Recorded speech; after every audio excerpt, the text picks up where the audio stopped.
नमस्कार, आवाज समाचार में आप सभी का स्वागत है। मैं हूं सीमा। खबरों की शुरुआत करते हैं। सबसे पहले नजर डाल लेते हैं हेडलाइंस पर। आंध्र में पीएम मोदी का मेगा इंफ्रास्ट्रक्चर बूस्ट, 13,403 करोड़ की परियोजनाओं की सौगात।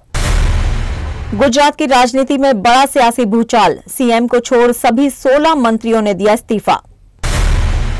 पटना से योगी आदित्यनाथ ने विपक्ष पर साधा निशाना, कहा आरजेडी और कांग्रेस परिवार तक सीमित। सीजेआई पर जूता फेंकने वाले वकील राकेश किशोर पर अवमानना की कार्रवाई तय। और ट्रंप के दावे पार, रूस का करारा जवाब, तेल खरीद पर राजनीति गरमाई। और अब खबरें विस्तार से। प्रधानमंत्री नरेंद्र मोदी ने आज आंध्र प्रदेश के दौरे पर 13,403 करोड़ रुपए की विभिन्न विकास परियोजनाओं का शिलान्यास और उद्घाटन किया। ये परियोजनाएं उद्योग, सड़क, बिजली, रेलवे, रक्षा, विनिर्माण और ऊर्जा जैसे प्रमुख क्षेत्रों से जुड़ी हुई हैं। पुलिंग स्टेशन पर 2,880 करोड़ रुपए की लागत से ट्रांसमिशन सिस्टम परियोजना की आधारशिला रखी है। इस प्रोजेक्ट से 6,000 MVA तक की बिजली ट्रांसमिशन क्षमता बढ़ेगी। इससे बड़ी मात्रा में नवीनीकरणीय ऊर्जा देश भर में भेजी जा सकेगी। ये परियोजना हरित ऊर्जा लक्ष्य की दिशा में बड़ी पहल मानी जा रही है। प्रधानमंत्री के कडप्पा जिले के कोपरथी और कुर्नूल के ओवारकल औद्योगिक क्षेत्रों की भी आधारशिला रखी, जिनमें कुल 4,920 करोड़ रुपए का निवेश प्रस्तावित है।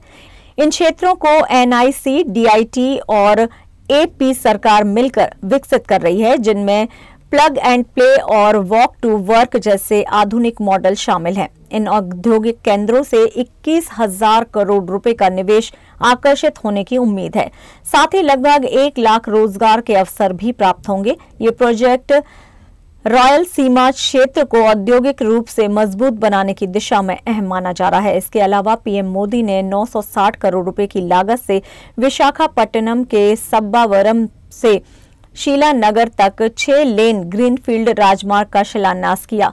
उन्होंने पिरेलू कलूर सड़क का चौड़ीकरण, कडप्पा नेल्लोर सीमा सड़क निर्माण और गुडिवाड़ा नोजेला के बीच रेलवे ओवरब्रिज का भी उद्घाटन किया। ये सभी प्रोजेक्ट यातायात को सुगम बनाएंगे और व्यापारिक गतिविधियों को बढ़ावा देंगे। विशाखापट्टनम जैसे बंदरगाह शहरों की भीड़भाड़ कम करने में ये परियोजनाएं कारगर साबित होंगी। पूरे क्षेत्र में बेहतर कनेक्टिविटी और बुनियादी ढांचे के विकास को लेकर ये दौरा बेहद अहम रहा। गुजरात की सियासत में बड़ा उलटफेर हुआ है, जहां मुख्यमंत्री भूपेंद्र पटेल को छोड़कर उनकी कैबिनेट के सभी 16 मंत्रियों ने सामूहिक रूप से इस्तीफा दे दिया है। आज अहम बैठक के बाद सभी मंत्रियों ने मुख्यमंत्री के आवास पर अपने इस्तीफे सौंपे। ये कदम बीजेपी प्रदेश अध्यक्ष जगदीश विश्वकर्मा के इस्तीफे के बाद सामने आया है, जिन्होंने अन्य मंत्रियों से भी इस्तीफा देने को कहा। सभी इस्तीफों को मुख्यमंत्री ने स्वीकार कर लिया है और अब उन्हें राज्यपाल को सौंपा जाएगा। मंत्रिमंडल विस्तार की प्रक्रिया अब अंतिम चरण में है। नया मंत्रिमंडल शुक्रवार यानी कि 17 अक्टूबर को शपथ लेगा। मुख्यमंत्री भूपेंद्र पटेल की अध्यक्षता में हुई इस बैठक में ये फैसला लिया गया है कि किसी एक मंत्री का नहीं, बल्कि पूरे मंत्रिपरिषद का सामूहिक इस्तीफा होगा। दिलचस्प बात यह रही कि मुख्यमंत्री ने व्यक्तिगत रूप से किसी से इस्तीफा नहीं मांगा, बल्कि ये कदम सामूहिक निर्णय के तहत उठाया गया है। बीजेपी की इस रणनीति को आगामी चुनावों से पहले संगठनात्मक मजबूती के रूप में देखा जा रहा है। नए चेहरे और नई जिम्मेदारियों के साथ सरकार को फिर से आकार देने की तैयारी है। यह भी माना जा रहा है कि कुछ पुराने चेहरे फिर से शामिल हो सकते हैं। इन मंत्रियों में finance minister Kanubhai Desai, industry मंत्री बलवंत सिंह राजपूत, हेल्थ मंत्री ऋषिकेश पटेल, एग्रीकल्चर मंत्री राघव जी पटेल और महिला एवं विकास मंत्री भानुबेन बावरिया जैसे दिग्गज नाम शामिल हैं। इनके अलावा हर्ष सांघवी, पुरुषोत्तम सोलंकी, मुलुभाई बेरा और जगदीश विश्वकर्मा जैसे नेताओं ने भी इस्तीफा दिया है। मंत्रियों की ये सूची बताती है कि सरकार में बड़े स्तर पर बदलाव की तैयारी है। नया मंत्रिमंडल महात्मा मंदिर गांधीनगर में आयोजित शपथ समारोह के साथ कार्यभार संभालेगा। अब सभी की निगाहें इस बात पर हैं कि किन नए चेहरों को मंत्री पद की जिम्मेदारी मिलती है। उत्तर प्रदेश के मुख्यमंत्री योगी आदित्यनाथ आज बिहार दौरे पर पहुंचे और पटना एयरपोर्ट पर भाजपा नेताओं द्वारा उनका भव्य स्वागत किया गया। उन्होंने पूर्व सांसद रामकृपा यादव के नामांकन कार्यक्रम में भाग लेने के बाद दानापुर में जनसभा को संबोधित किया। योगी ने कहा कि उत्तर प्रदेश और बिहार का संबंध आत्मा, संस्कृति और संकल्प का है। उन्होंने आरजेडी और कांग्रेस पर हमला बोलते हुए कहा कि उनके लिए राजनीति सिर्फ परिवार तक सीमित नहीं है, जबकि भाजपा का परिवार जनता है। सीएम योगी ने नीतीश कुमार की तारीफ करते हुए कहा कि पिछले 20 वर्षों में बिहार की तस्वीर बदल चुकी है। उन्होंने 2005 से पहले की स्थिति को याद दिलाते हुए कहा कि तब राज्य अराजकता का शिकार था। मुख्यमंत्री के दौरे को देखते हुए प्रशासन ने सुरक्षा के व्यापक इंतजाम किए। जगह जगह पुलिस बल तैनात है और ड्रोन से निगरानी की जा रही है। पूरे इलाके में ट्रैफिक नियंत्रण की विशेष योजना लागू की गई है। इस दौरान भाजपा कार्यकर्ताओं में भारी उत्साह देखने को मिला। सहरसा और पटना में भगवा झंडों और होर्डिंग से माहौल पूरी तरह से चुनावी बना हुआ है। स्थानीय भाजपा नेताओं का कहना है कि योगी आदित्यनाथ का दौरा पार्टी के लिए एक बड़ा मनोबल बढ़ाने वाला क्षण है। सुप्रीम कोर्ट में मुख्य न्यायाधीश वीआर गवई पर जूता फेंकने वाले वकील राकेश किशोर की मुश्किलें अब और बढ़ने वाली हैं। देश के अटॉर्नी जनरल ने उनके खिलाफ अवमानना की कार्रवाई शुरू करने की अनुमति दे दी है। सुप्रीम कोर्ट बार एसोसिएशन के अध्यक्ष विकास सिंह और सॉलिसिटर जनरल तुषार मेहता ने कोर्ट से अनुरोध किया है कि इस मामले को अवमानना के तौर पर सुना जाए। अब कोर्ट ने आदेश दिया है कि ये मामला दिवाली की छुट्टियों के बाद सुनवाई के लिए सूचीबद्ध किया जाएगा। 16 अक्टूबर को न्यायमूर्ति सूर्यकांत और न्यायमूर्ति जय माल्या बागची की पीठ के सामने ये मामला उठा। वरिष्ठ वकीलों ने बताया कि घटना ने सुप्रीम कोर्ट की गरिमा को ठेस पहुंचाई है और सोशल मीडिया पर भी इसका गलत संदेश गया है। पीठ ने सहमति जताते हुए कहा है कि अभिव्यक्ति की स्वतंत्रता भी सीमाओं के भीतर रहनी चाहिए और ये किसी संस्था की गरिमा को नुकसान नहीं पहुंचा सकती है।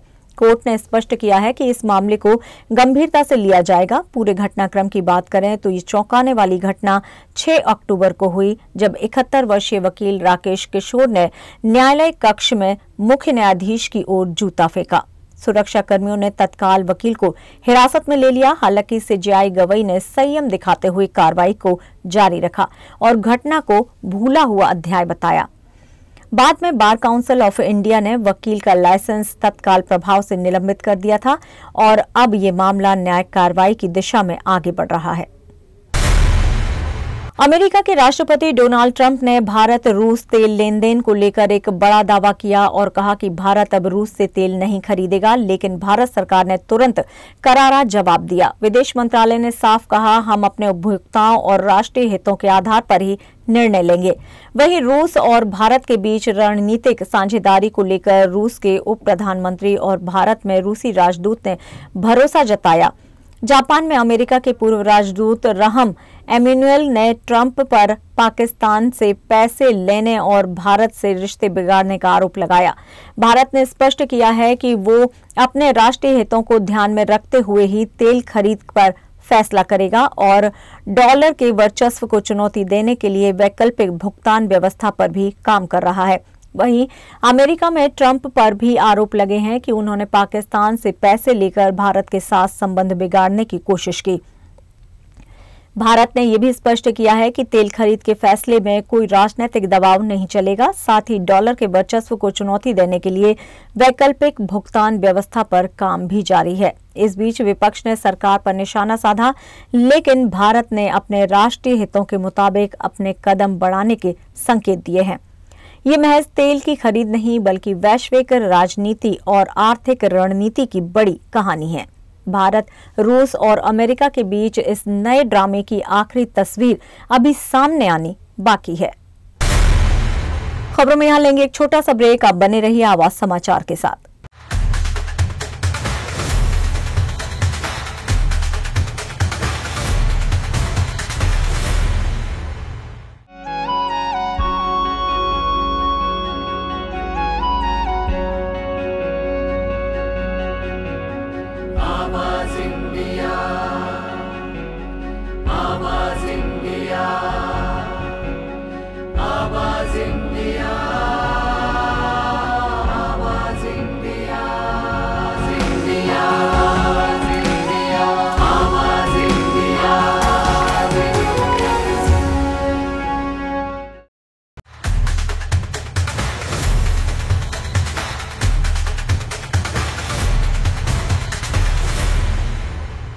ब्रेक के बाद एक बार फिर से आप सभी का स्वागत है। बढ़ते हैं अपनी अगली खबर की ओर।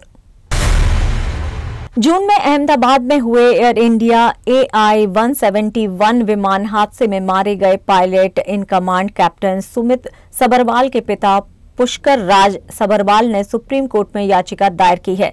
उन्होंने हादसे की निष्पक्ष जांच, पारदर्शी और तकनीकी रूप से सक्षम जांच की मांग की है। याचिका में सुझाव दिया गया है कि ये जांच रिटायर्ड न्यायाधीश की निगरानी में कराई जाए। 88 वर्षीय याचिकाकर्ता का कहना है कि मौजूदा जांच दल केवल पायलट की मानवीय भूल पर फोकस कर रहा है, जो अब अपनी सफाई देने में असमर्थ है। फेडरेशन ऑफ इंडियन पायलट्स भी इस याचिका में सह याचिका करता है। दोनों याचिकाकर्ताओं ने जांच की प्रारंभिक रिपोर्ट को गंभीर रूप से दोषपूर्ण करार दिया है।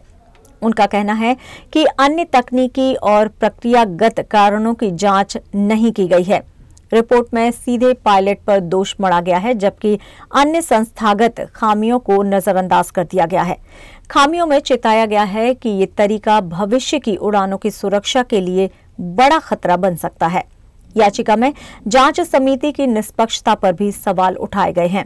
कहा गया है कि 5 सदस्यीय दल में अधिकतर सदस्य DGCA और अन्य विमानन निकायों के अधिकारी हैं, जिनकी प्रक्रियात्मक चूक की भी जांच होनी चाहिए। याचिकाकर्ताओं का आरोप है कि जो संस्थाएं नियामक हैं, वही खुद को जांच रही हैं, जो प्राकृतिक न्याय के सिद्धांतों के खिलाफ है। इसलिए स्वतंत्र और न्यायिक निगरानी वाली जांच जरूरी है, जिससे असल कारणों की पहचान की जा सके और भविष्य में ऐसी त्रासदी से बचा जा सके। बड़ी खबर पंजाब से। पंजाब पुलिस में भ्रष्टाचार का बड़ा चेहरा बेनकाब। CBI ने रोपड़ रेंज के DIG हरचरण सिंह भुल्लर को रिश्वत लेते हुए रंगे हाथों गिरफ्तार कर लिया है। आरोप है कि DGI साहब महीना 5 लाख की मंथली डील पर काम करते थे और ये सिर्फ आरोप नहीं, आज CBI ने सबूत के साथ उनकी गिरफ्तारी की है। CBI की टीम ने अचानक चंडीगढ़ स्थित DIG भुल्लर के दफ्तर पर छापा मारा, जाल बिछाया गया, कैश तैयार किया गया, सिग्नल मिला और फिर सेकंड में DIG साहब कस्टडी में थे। सूत्रों का दावा, CBI को पहले से ही जानकारी थी कि DIG भुल्लर करोड़ों की अवैध कमाई में शामिल है और हर महीने 5 लाख की गुप्त उगाही करते थे। CBI की टीम को इनपुट था कि DIG हरचरण सिंह भुल्लर हर महीने 5 लाख की मंथली रकम लेते हैं। इसकी जानकारी पर CBI ने टीम बनाई और ऑपरेशन लॉन्च किया। गिरफ्तारी के वक्त DIG भुल्लर के दफ्तर में 5 लाख रुपए कैश बरामद हुए, जो कथित रिश्वत की रकम बताई जा रही है। CBI ने आरोपी अधिकारी को तुरंत अपनी हिरासत में लिया और देर रात तक उनसे पूछताछ की गई। टीम अब भुल्लर की संपत्ति और बैंक खातों की जांच भी शुरू कर चुकी है। सोचिए, जो कानून की रक्षा का जिम्मा संभालते हैं, वही कानून बेचने लगे तो जनता किस पर भरोसा करे। CBI का कहना है कि ये सिर्फ शुरुआत है। इस मामले में कई बड़े नामों पर गाज गिर सकती है। क्या पंजाब पुलिस में और बड़े खुलासे होंगे? क्या ये सिर्फ एक अफसर की कहानी है या भ्रष्टाचार की पूरी चेन है? उत्तर प्रदेश के संभल जिले से एक सनसनीखेज खबर सामने आई है। मशहूर हेयर ड्रेसर जावेद हबीब और उनके बेटे अनोस पर बिटकॉइन निवेश योजना के जरिए निवेशकों को धोखा देने का आरोप लगा है। संभल पुलिस ने इस मामले में सर्च वारंट जारी करते हुए जावेद हबीब के घर पहुंचकर पूछताछ की, लेकिन मौके पर हबीब खुद नहीं मिले। पुलिस ने घर वालों और रिश्तेदारों से पूछताछ की और 40 लोगों के बयान दर्ज किए हैं। इनमें से 33 मामलों में हबीब और उनके बेटे के खिलाफ FIR दर्ज हो चुकी है। पुलिस इस जांच को गंभीरता से ले रही है और अब देखना होगा कि मामले में और कितने लोग शामिल हैं। SP कृष्ण बिश्नोई ने बताया कि जावेद हबीब को 12 अक्टूबर को पूछताछ के लिए बुलाया गया था, लेकिन वो अपने वकील को भेजकर उपस्थित नहीं हुए। हबीब के वकील ने उनके खराब स्वास्थ्य का हवाला दिया। पुलिस अब उन्हें व्यक्तिगत रूप से बयान दर्ज कराने की तैयारी में है। इस ठगी के मामले में जावेद हबीब और उनके परिवार को देश छोड़ने से रोकने के लिए लुकआउट नोटिस भी जारी किया गया है। पुलिस दिल्ली और मुंबई में भी सक्रिय है और हबीब की खोज जारी है। ये मामला अब और गंभीर मोड़ लेने वाला है। बिटकॉइन निवेश में धोखाधड़ी के आरोपों ने जावेद हबीब की छवि पर गंभीर सवाल खड़े कर दिए हैं। सोचिए, घर में शहनाई बजनी थी, लेकिन अचानक चीख पुकार मच गई। हल्दी और मेहंदी की खुशबू के बीच उठी अर्थी, बारात की जगह उठी लाश। यूपी के मुरादाबाद से दिल दहला देने वाली खबर। अनिकेत नाम के युवक ने जहर खाकर जान दे दी। वजह, उसकी मंगेतर ने शादी से ठीक पहले उसे धोखा दिया, और वो भी ऐसा धोखा जो अनिकेत बर्दाश्त नहीं कर सका। मरने से पहले अनिकेत ने 18 सेकंड की एक वीडियो क्लिप रिकॉर्ड की, जो अब इस मौत का सबसे बड़ा सबूत बन चुका है। वीडियो में अनिकेत ने साफ साफ कहा, मैंने जहर अपनी मंगेतर की वजह से खाया है। वो अपने प्रेमी के साथ चली गई। परिवार का दावा है लड़की पहले ही किसी और से कोर्ट मैरिज कर चुकी थी, लेकिन परिवार वालों ने जबरन उसकी सगाई अनिकेत से करा दी, और जब मौका मिला वो प्रेमी के साथ फरार हो गई। अनिकेत ये सदमा बर्दाश्त नहीं कर पाया और घर वालों को बिना कुछ बताए जहर पी लिया। अब इस मामले में नया मोड़ लिया है। पुलिस ने जांच शुरू कर दी है। मृतक की मां ने थाने में तहरीर दी। आरोप ये कि सिर्फ धोखा नहीं, साजिश भी हो सकती है। क्या प्यार के नाम पर अनिकेत के साथ खेला गया खेल, या फिर मंगेतर और उसके प्रेमी ने की साजिश, या फिर मजबूर थी लड़की और पीड़ित है दोनों परिवार? इन सवालों का जवाब पोस्टमार्टम रिपोर्ट और पुलिस जांच के बाद ही साफ होगा। फिलहाल 18 सेकंड की वीडियो ने एक जिंदगी उजाड़ दी और 2 परिवारों को बर्बादी की राह पर ला खड़ा किया।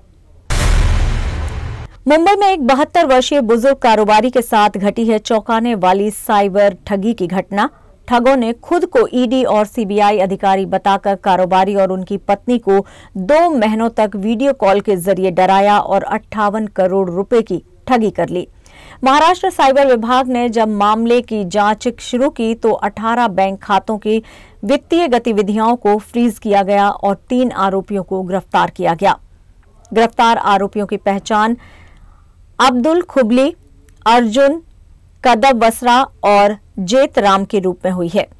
पुलिस अधिकारियों के अनुसार ये अब तक का सबसे बड़ा डिजिटल अरेस्ट फ्रॉड केस माना जा रहा है। जांच में ये पता लगाने की कोशिश की जा रही है कि रकम किन किन खातों में ट्रांसफर हुई और कहीं इसमें विदेशी कनेक्शन तो नहीं है। अधिकारियों ने आम जनता से अपील की है कि किसी भी सरकारी एजेंसी के नाम पर धमकाने वाले कॉल या वीडियो कॉल को गंभीरता से न लें और तुरंत साइबर हेल्पलाइन नंबर 1930 पर शिकायत दर्ज कराएं। और यहां पर लेंगे एक छोटा सा विराम। आप बने रहिए हमारे साथ।